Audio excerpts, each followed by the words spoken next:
दोस्तों, आज अपन पाठ्यक्रम पर चर्चा करेंगे। अब तुलनात्मक अध्ययन करेंगे रीट और सेकंड ग्रेड और फर्स्ट ग्रेड।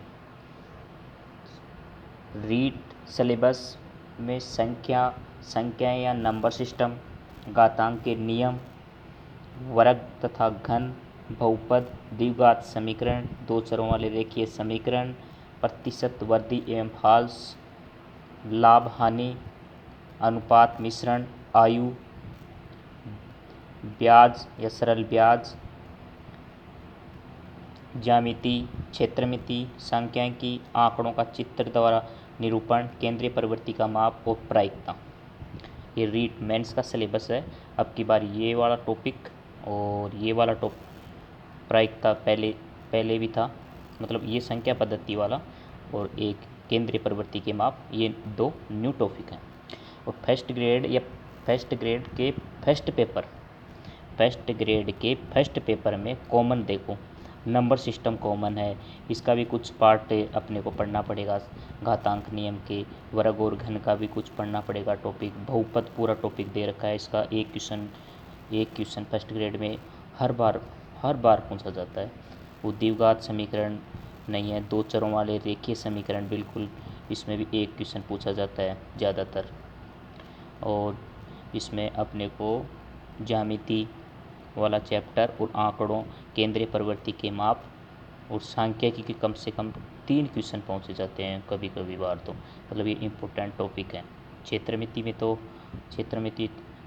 भी इम्पोर्टेंट टॉपिक है। तो सबसे पहले अपन नंबर सिस्टम पर अध्ययन करेंगे, क्योंकि इसमें भी कॉमन है, इसमें भी कॉमन है। अब सेकंड ग्रेड में बात करते हैं। सेकंड ग्रेड में भी नंबर सिस्टम कॉमन है।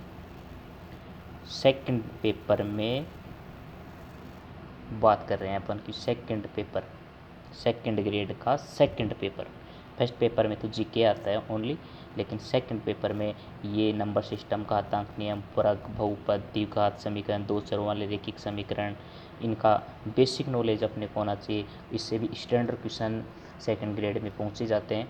और प्रतिशत और वृद्धि और हाल्स, लाभ हानि बट्टा, ये वाली टॉपिक नहीं है। देखो, इसमें प्रतिशत वाला भी नहीं है, न लाभ हानि वाला, न अनुपात मिश्रण वाला, न ब्याज वाला, न ज्यामिति वाला टॉपिक है।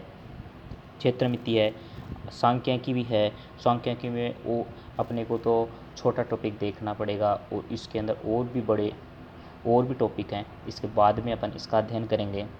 और केंद्रीय प्रवृत्ति के माप और प्रायिकता, ये सब टॉपिक हैं, लेकिन ये अपन बेसिक नॉलेज है, बेसिक नॉलेज पढ़ेंगे सबसे पहले। इसमें स्टैंडर्ड लेवल आता है, इसलिए इसको बाद में देंगे। पहले अपन फर्स्ट ग्रेड में नंबर सिस्टम और इनके टॉपिक अध्ययन करेंगे पहले, फिर जो बचेंगे जो इसमें, फिर बाद में सेकंड ग्रेड के सेकंड पेपर पढ़ेंगे अपन। अब देखो, नंबर सिस्टम अपन स्टार्ट करते हैं। उससे पहले अपने को 30 तक वर्ग, मतलब स्क्वायर याद होने चाहिए, और 10 तक क्यूब याद होना चाहिए। देखो, एक बार अपन लिखते हैं क्यूब को, जैसे 1, 2 याद करने, 4, 5, 6, 7, 8, 9, 10, ठीक है। 11, 12, 13, 14, 15, 16, 17, 18, 19 और 20। बिल्कुल बेसिक पढ़ रहे हैं अपन। 21, 22, 23, 24, 25, 26, 27, 28, 29, 30। अब वर्ग देखो, इनका स्क्वायर कितना होता है? 1 का 1, 2 का स्क्वायर 4, 3 का स्क्वायर व 3 का स्क्वायर 9, 4 का स्क्वायर 16, 5 का स्क्वायर 25, 6 का स्क्वायर 36, 7 का स्क्वायर 49, 8 का स्क्वायर 64, 9 का स्क्वायर 81, 10 का स्क्वायर 100। 11 का देखो 121, 144, देखो ये स्क्वायर लगा लेना। और 13 का स्क्वायर 169, और इसका 196, 225, 200, 225, 256, 256, 17 का स्क्वायर, ये स्क्वायर लगाना, 289, 324, 361 और 20 का हो गया 400। ठीक है, अब 21 का देखो, 21 का 441, 421 का 441, 22 का 464, 22 का 464 और 23 का होता है 489, 464, 23 का 64, 89 नहीं होता, 29 होता है इसका, 529, 24 का 576 और इसका 625।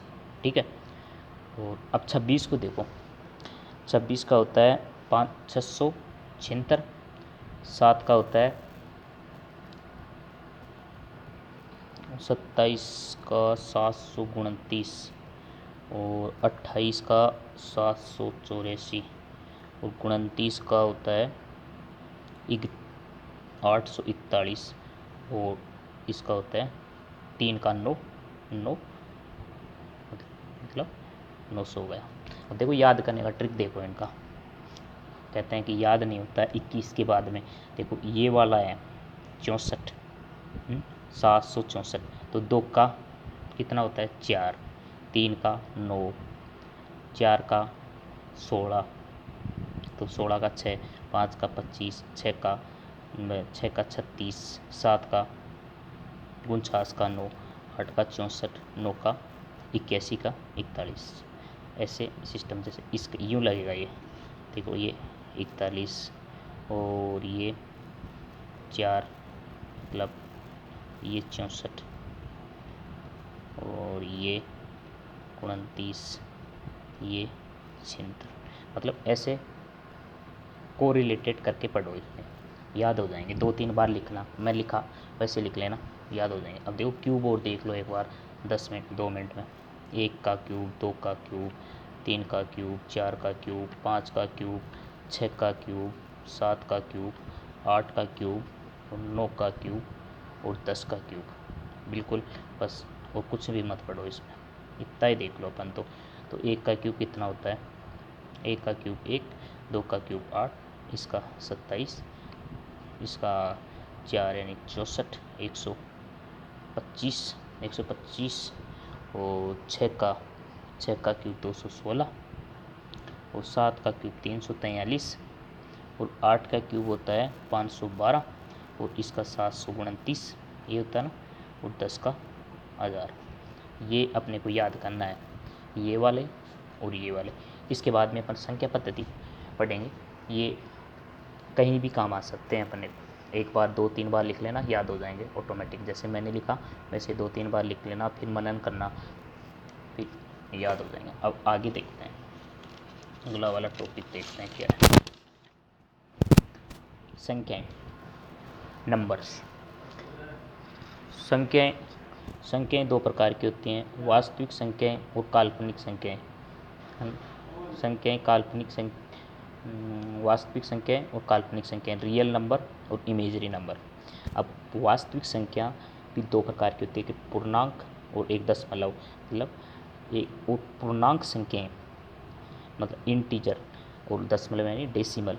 और काल्पनिक संख्याओं का मतलब ये होता है, जैसे अंडर रूट आइटा है तो इसका -1 होता है ना, -1। जैसे ये सिस्टम दे, कोई संख्या अपने को दे रखा है -5 और 1 दे रखी है माइनस, तो ऐसे है -4 और -4।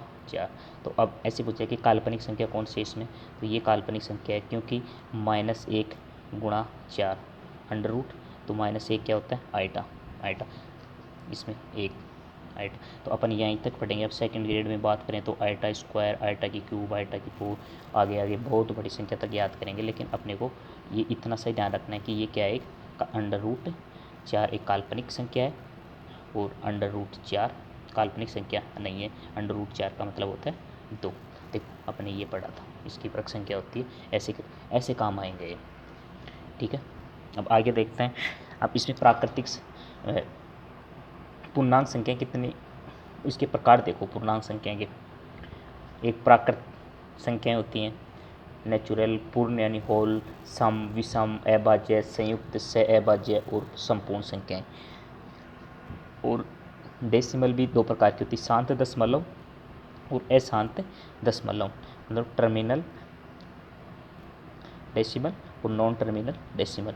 लेकिन ये चीज़ ध्यान रखना क्योंकि कई बार इसमें थ्योरी में क्वेश्चन पूछ लेता है। अशांत दशमलव संख्या, अशांत आवर्ती वाली दशमलव संख्या और अशांत अनावर्ती, अनावर्ती इंग्लिश में देख लो इसको नॉन, इसको नॉन नॉन, ये हो गया अपना टर्मिनल और इसका रिपीट और decimal, non terminal repeat decimal.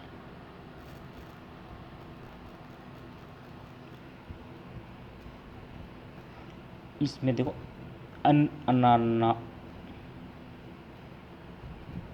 अनावर्ती और आवर्ती।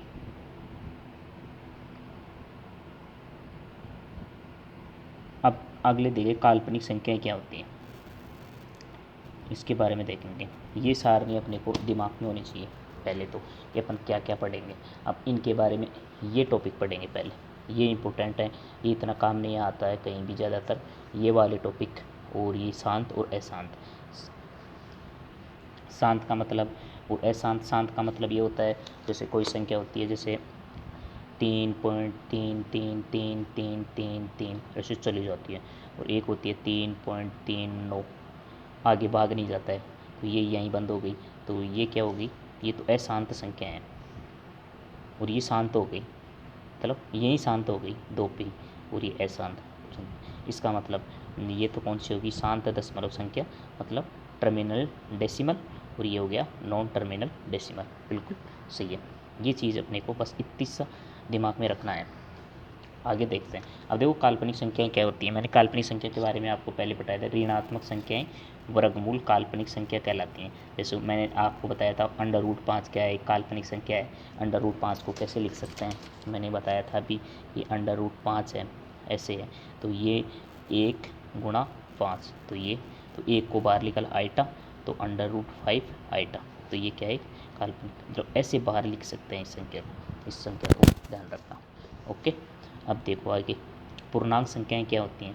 पूर्णांक संख्याओं का मतलब होता है कि जिसमें ऋणात्मक भी हो, शून्य भी हो और धनात्मक भी हो। कैसे, जैसे अपन बीच में बैठे हैं, एक आदमी या बीच में बैठा है, या ये बीच में बैठा है, इधर भी चले जाओ यहाँ भी चले जाओ, तो नेगेटिव में भी चलते जाओ, नेगेटिव कहीं भी चले जाओ आप, इधर इधर मान लो कहीं चले जाओ, अनंत तक चले जाओ, अनंत नहीं है, ये भी अनंत नहीं है, मतलब बीच में बैठे रहो बस आप। तो इधर नेगेटिव वाली संख्या, इधर पॉजिटिव वाली संख्या, और ये जीरो वाली संख्या, मतलब ये संख्या टोटल। तो मैंने क्या बताया आपको, ये धनात्मक, ये शून्य वाला, और ये ऋणात्मक, इससे क्या कहते हैं, पूर्णांक संख्याएं, इंटीजर नंबर।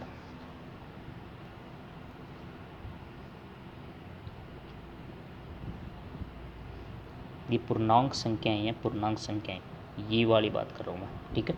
अपन यहाँ पढ़ लिया रियल नंबर और यहाँ तक, और अब प्राकृत संख्या के बारे में बात करेंगे, काल्पनिक संख्या के बारे में कंप्लीट हो गया। अब आगे देखते हैं।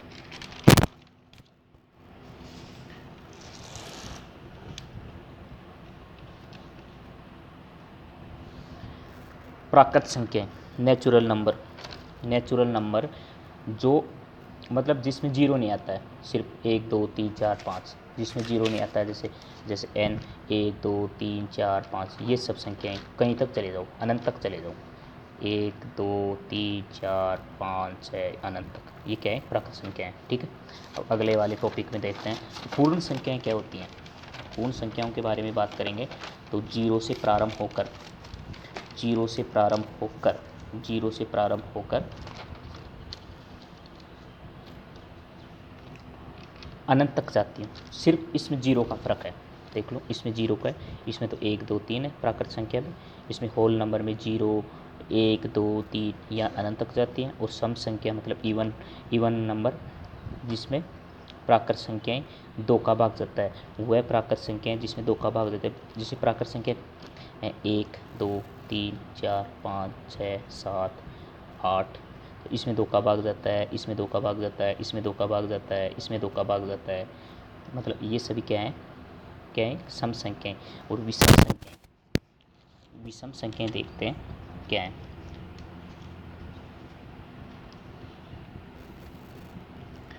ऐसी संख्या है जिसमें 2 का भाग नहीं जाता, ये क्या है विषम संख्याएं। देखो ये 1, 3, 5 और 7। ठीक है, अब आगे देखते हैं टॉपिक में। अभाज्य संख्याएं या रूढ़ संख्याएं। अभाज्य संख्याओं को क्या कहते हैं? रूढ़ संख्याएं। ऐसी संख्याएं, अभाज्य संख्याएं ऐसी संख्याएं जिसमें एक तथा किसका एक लिखा था मैंने, एक अभाज्य एक तथा स्वयं के अलावा अन्य किसी भी संख्या का भाग नहीं जाए, अन्य किसी भी संख्या का भाग नहीं जाए, अभाज्य संख्या कहलाती है। आगे देखते हैं, इसको अपन समझेंगे। अभाज्य संख्या के बारे में डिटेल से बात करेंगे तब समझ में आएंगे। इसका नोट देख लो, इसमें अच्छी इम्पोर्टेंट बातें ये हैं कि न तो अभाज्य संख्या होती है और नहीं एक है ना, एक का हमें ध्यान रखना। एक न तो अभाज्य संख्या है, कई बार थ्योरी में डायरेक्ट क्वेश्चन पूछता है, एक न तो अभाज्य संख्या होती है और नहीं संयुक्त संख्या होती है। दोनों ही संख्या नहीं होती, कोई संयुक्त संख्या भी नहीं होती और नहीं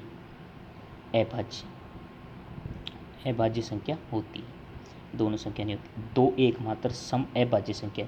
दो के टुकड़े किए जा सकते हैं क्या? नहीं, बिल्कुल नहीं किए जा सकते दो के टुकड़े, ऐसे ही हैं। इसलिए क्या है, एकमात्र, सिर्फ एकमात्र, इम्पोर्टेंट बात है ये, एकमात्र दो क्या है, सम संख्या है। ये चीज़ भी अपने को ध्यान रखना है। अब देखो, अब आपको पूछ ले कि 1 से 10 तक अभाज्य संख्या कितनी है, 1 से 20 तक अभाज्य संख्या कितनी है, 1 से 30 तक अभाज्य संख्या कितनी है। अब इसमें देखते हैं कि डायरेक्ट पढ़ते हैं थोड़ा। 1 से 10 तक 4 संख्या होती हैं, जैसे कौन कौन सी? 2 गई, 2 में किसी का भाग नहीं जाता है, 3 में नहीं जाता है, 5 में नहीं जाता है, 7 में नहीं जाता है। 1 से 20 तक देखो 8 होता है, तो 11, 13, 17, 19। 1 से 30 तक देखो 23, 29 और 1 से 50 तक 15, 31, 37, 41, 43, 47 और 1 से 25। इसमें किसी में भाग नहीं जाता है।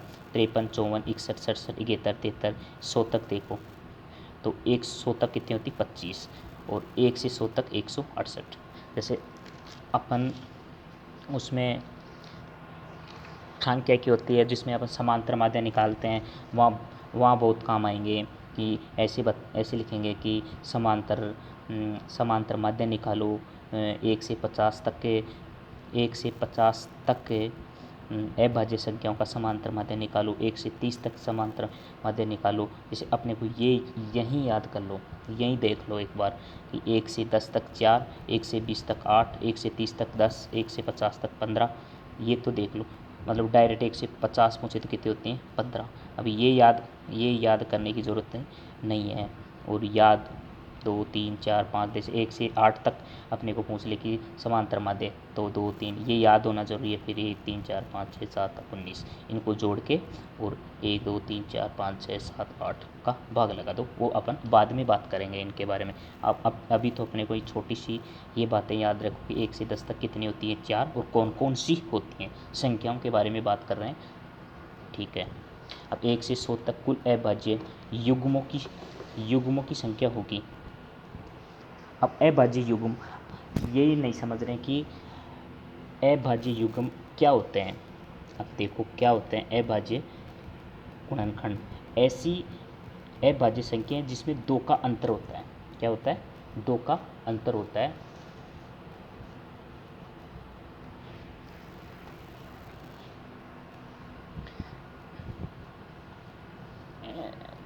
दो का अंतर, अब मैंने ये गोले कर रखे हैं ना पहले, जैसे 3, 5 पे गोला कर रखा था। अंतर देखो इनका, इसका अंतर देखो, इसका अंतर देखो, इसका अंतर देखो।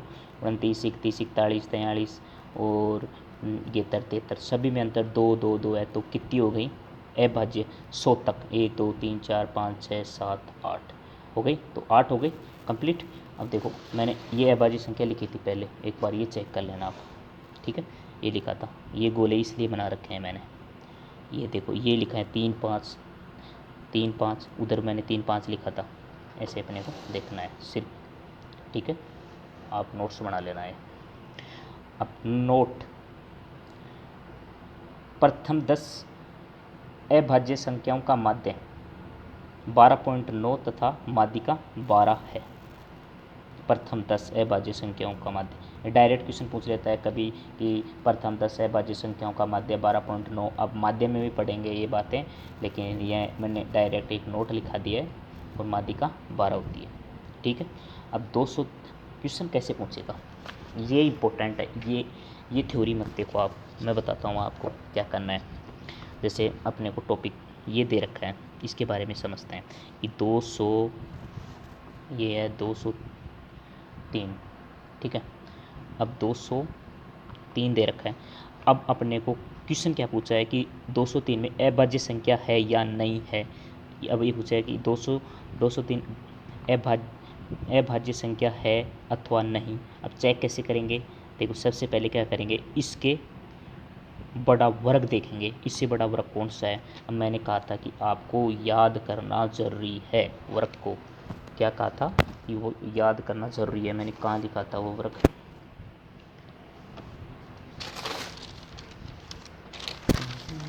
ये देखो मैंने वर्ग लिखा था। अब कितना है, 203 है ना, तो 225, तो 225 कहाँ पर आएगा, 225 ही रहा, 15 का वर्ग है, ठीक है। कितना है, इससे बड़ा कौन सा होता है, 225। अब 15 का वर्ग है, बिल्कुल ठीक है। अब 15 तक अभाज्य संख्याएं कितनी हैं, मैंने बताया था पहले कि 15 तक अभाज्य संख्याएं कितनी हैं। देखो ये अभाज्य संख्याएं, मैं एक बार से अभाज्य संख्याएं यहाँ देख लो, एक मिनट आप, ये वाली है ना, 2 3 5 7 11 13, तो 2 3 5 7 11 और 13, यही है 15 तक। तो अपने को देखो तो कितनी हो, 1 2 3 4 5 6, अब 6 है ना, तो लिख लो 2 3, देखो मैं लिख देता हूँ ये, ठीक है, 2 3 7 11 13 17 और 19, ठीक है। अब देखो 200, इसमें ये चेक करेंगे कि 203 अभाज्य संख्या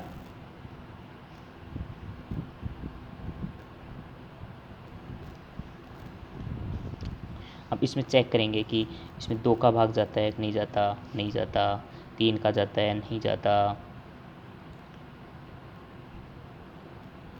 4 का जाता, 7 का जाता है नहीं जाता, 11 का जाता है नहीं जाता, और 13 का जाता है या नहीं जाता, ये 17 का 17 एकम 17, और 17 एकम 17 बच्चे 3, तो 3 इसमें भी नहीं जाता और 19 में भी नहीं जाता, किसी में भी नहीं जाता। तो